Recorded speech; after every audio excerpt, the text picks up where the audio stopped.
Dit is vandag Maandag van die laaste week voordat Jesus op die Vrydag gekruisig is. En ons het eintlik hier twee wêrelde wat teenoor mekaar afspeel op hierdie Maandag.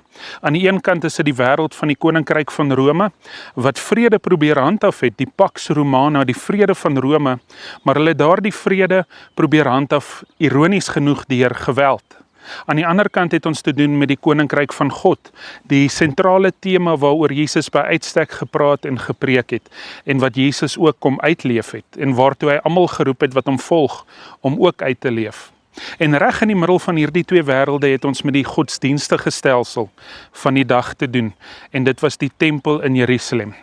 Die mense en Jesus en sy disippels ook was immers vir daardie week daar vir die Paasfeesvieringe in Jerusalem. En elke liewe dag het Jesus en sy disippels na die tempel toe gegaan om hulle nodige offers te bring en om ook die Here te gaan loof en te gaan prys by die tempel, om juist die Paasfees in herinnering te roep, daardie tyd toe die Here die Israeliete uit die mag van die Egiptenare bevry het. En op hierdie Maandag, toe Jesus en sy disippels op pad was na die tempel toe, het hulle verby 'n vyeboom geloop. 'n Vyeboom wat toevallig op daardie stadium nie vrugte gedra het nie. En Markus vertel vir ons dat dit juis nie die tyd was vir hierdie vyeboom om vrugte te dra nie. En dan doen Jesus 'n uiters skokkende ding. Hy vervloek daardie vyeboom. En ek kan myself indink hoe die vraagtekens in die disippels se koppe begin rol het. Hoe dit ook al sy, toe hulle by die tempel gekom het, was Jesus hewig ontsteld wat hy by die godsdienstige sisteem van sy dag gesien het, in die tempel gesien het.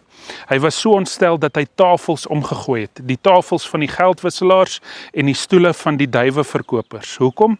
Want dit was die twee stelsels wat die mense so uitgebuit het.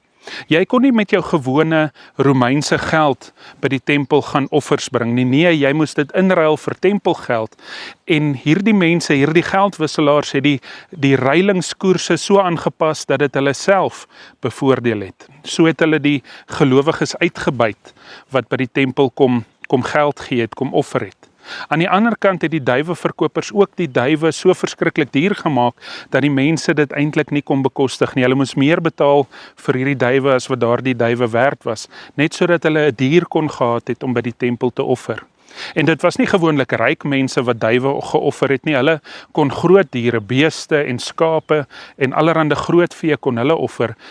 Die duiwe was daar vir die armes, vir die mense wat eintlik nie 'n offer kon bekostig het nie. En hierdie duiweverkopers het juis die mense uitgebuit. En dit was waaroor Jesus teleurgesteld was. Hy het so ver gegaan as om te sê dat hierdie tempel eintlik 'n rowersnes geword het vir die mense wat eintlik net na hulle self en hulle eie sakke kyk en nie omgee vir die mense wat daar gaan offers bring en die Here daar gaan loof en gaan prys nie. Eintlik was dit 'n plek gewees waar die mense net hulle eie sakke probeer volmaak het. Wat gebeur dan nou eintlik op hierdie Maandag? Gaan dit oor die vyeboom wat nie vrugte gedra het nie? Of gaan dit oor 'n tempel wat nie vrugte gedra het nie? Jesus verwag eintlik van die godsdienstige stelsel van sy dag om vrugte te dra. Hoe?